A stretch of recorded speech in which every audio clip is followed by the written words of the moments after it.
There is a person you've been avoiding for years. You see them every morning. You brush your teeth beside them. You share every thought with them. And yet, you've never really looked them in the eye and asked the real questions. Because deep down, you're terrified of what they might say back. This isn't about someone else. This is the conversation you're having right now with yourself. And you're already trying to change the subject. Meet Arjun. Arjun is great at conversations. With friends, he's supportive. With colleagues, he's professional. With strangers, he's charming. But with himself, he's a ghost. When he looks in the mirror, he sees tasks to do. He sees flaws to fix. He sees a resume to update. He never sees a person to know. His inner dialogue is purely functional. Remember to buy milk. You should work out. Don't forget that deadline. It's the dialogue of a manager to an employee, not of a soul to its home. The deeper questions, the ones that begin with, "What do I truly?" or "Why do I feel?" those get immediately drowned out by the next item on the mental to-do list. It's not that he doesn't have the time, it's that he's built a life where he's always too busy to meet himself. The avoidance was masterful. It had many faces. When he felt a pang of loneliness, he'd scroll. The screen would say, "Look at all these people living," and the feeling would be buried. When doubt crept in about his career path, he'd research a new certification. The action would say, "You're being productive," and the doubt would be silenced. When a quiet voice whispered, "Are you happy?" he'd turn up the music, literally. His mind was a busy airport, and every genuine personal question was a passenger trying to land, only to be diverted to another runway again and again until it ran out of fuel and disappeared. He wasn't living his life, he was managing it, and the CEO, his conscious self, was terrified of the annual review with the actual owner, his true self. Because what if the owner said, "You're running my company into the ground"? The catalyst was a canceled flight. Stuck in a silent, empty airport lounge at 3 a.m. with a dead phone and no distractions, Arjun had nowhere left to run.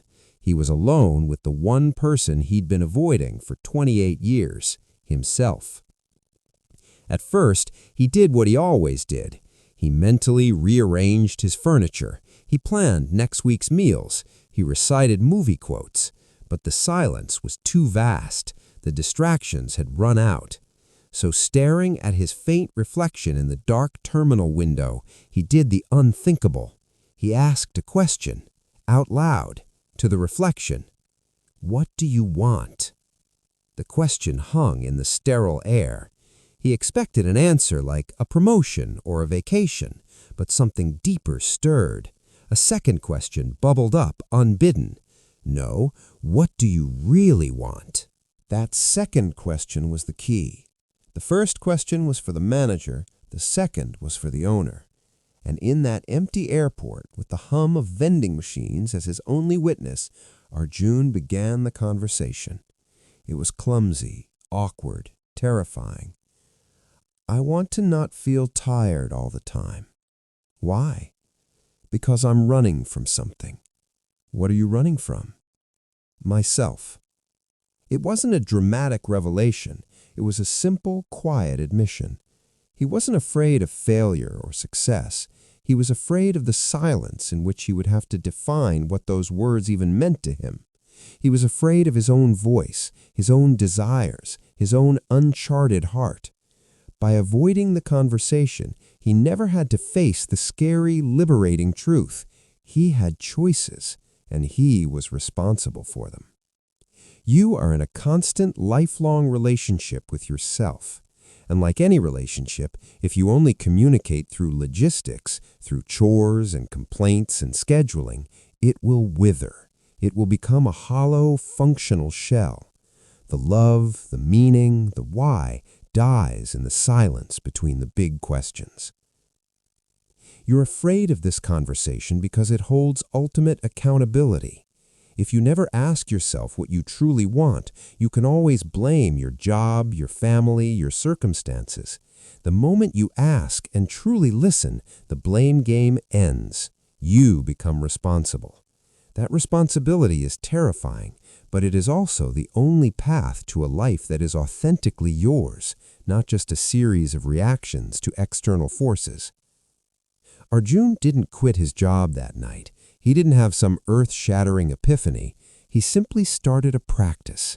5 minutes each morning, looking in the mirror, not to fix his hair, but to ask one real question and wait for a real answer. What are you feeling today? What's one thing you're grateful for that has nothing to do with achievement? What did you avoid yesterday that you can face today? The conversation is ongoing. It's not always pretty. Sometimes the answer is, I'm scared, or I don't know. But now there is a conversation. And in that dialogue, Arjun is no longer a ghost in his own life. He is becoming a person, a whole, complicated, authentic person. The most important relationship you will ever have is the one with yourself, and it cannot be built on small talk. It's time to clear the schedule, put down the phone, look yourself in the eye, and ask the first real question, the one you've been putting off for years. If this story reminded you of someone you need to meet, please like this video. Share it with someone who's an expert at talking to everyone but themselves. And subscribe for more stories that don't just inspire action, but inspire introspection. Final shot. The mirror from the beginning. The cloth is now removed. We see a clear, calm reflection. Fade out.